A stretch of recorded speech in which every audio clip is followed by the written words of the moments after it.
Hi, friends. Today I want to tell you about a boy in the Bible who had some really big dreams. His name was Joseph, and his story is one of the favorites ever. Okay, ready? Let's go. So, Joseph had a big family. He had 11 brothers. Can you count that many on your fingers? Let's try. One, two, three. Okay, too many fingers. He was one of the youngest, and his daddy Jacob loved him a lot. Like a lot, a lot. One day, Jacob gave Joseph a super special gift, a coat made with so many beautiful colors. Can you imagine wearing a rainbow jacket? Blue, green, red, purple, yellow. It was beautiful. Joseph wore it everywhere. He was so happy. But his brothers were not happy. They were jealous, really jealous. They didn't like how Dad always gave Joseph special attention, and they really didn't like his dreams. You see, Joseph had dreams at night, dreams where he was standing tall and his brothers were bowing down to him, and he told them about it. One day, I saw all your bundles of grain bow to mine, he said. Oops, maybe not the best idea to share that. The brothers got angrier and angrier. One day, when Joseph came to check on them in the field, they made a terrible plan. They grabbed him, tore off his coat, and threw him into a deep, dark pit.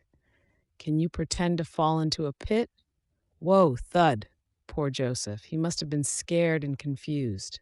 Then, oh no, they sold him to traders who were going to Egypt. That means Joseph was taken far, far away from home. The brothers told their dad he was gone. Jacob cried and cried. It was so sad. Now Joseph was in Egypt. Everything was different. But guess what? God was still with him, even when things were bad. He started working in a big house for a man named Potiphar. Joseph worked hard and did the right thing. Potiphar liked him and gave him a big job. But then something unfair happened. Joseph was blamed for something he didn't do. He was sent to prison. Can you make a sad face? Oh, Joseph in jail? Again? Yup, it was so unfair. But guess what again? God was still with him. Even in prison, Joseph was kind. He helped people. He even explained other people's dreams. One man promised to help him get out, but he forgot. For 2 whole years. That's too long. He was forgotten for too long. Then one day the king of Egypt, called Pharaoh, had a dream, a very strange dream. Cows and corn and skinny things and fat things, nobody could explain it. But someone remembered Joseph. He can explain dreams, they said. So Joseph got cleaned up and brought to the king. And with God's help, he explained the dream. There will be 7 good years with lots of food, then 7 years with no food at all, Joseph said. Pharaoh was amazed. He said, "You're wise and kind. You'll be in charge of all the food in Egypt." Whoa! Joseph went from a prison to a palace, just like that. Can you pretend to wear a crown? Ta-da! Joseph saved up lots of food during the good years. Then when the bad years came, people came from all over to get help. And guess who came too?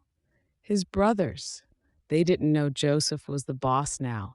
They bowed down in front of him, just like his dream. Joseph saw them, and he remembered everything. He could have been mean, but he wasn't. He tested them a little first to see if their hearts had changed. And when he saw they were sorry, Joseph hugged them and said, "I forgive you." Then he sent for his dad, and the whole family came to live safely in Egypt. Wow! Isn't that amazing? Joseph went from being a dreamer in a rainbow coat to a slave, to a prisoner, to a palace prince, and he forgave the brothers who hurt him. That's not easy. But Joseph knew something very important. He told his brothers, "You meant to hurt me, but God used it for good." That's my favorite part, because sometimes hard things happen, but God can use them for good, just like he did with Joseph.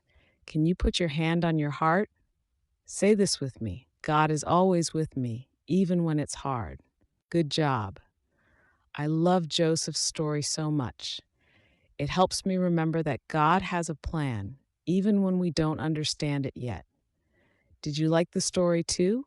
If you did, ask your grown up to subscribe to Kids Bible Tales on YouTube so you don't miss the next Bible adventure. Bye for now, friends, and don't forget, your dreams matter, and so do you.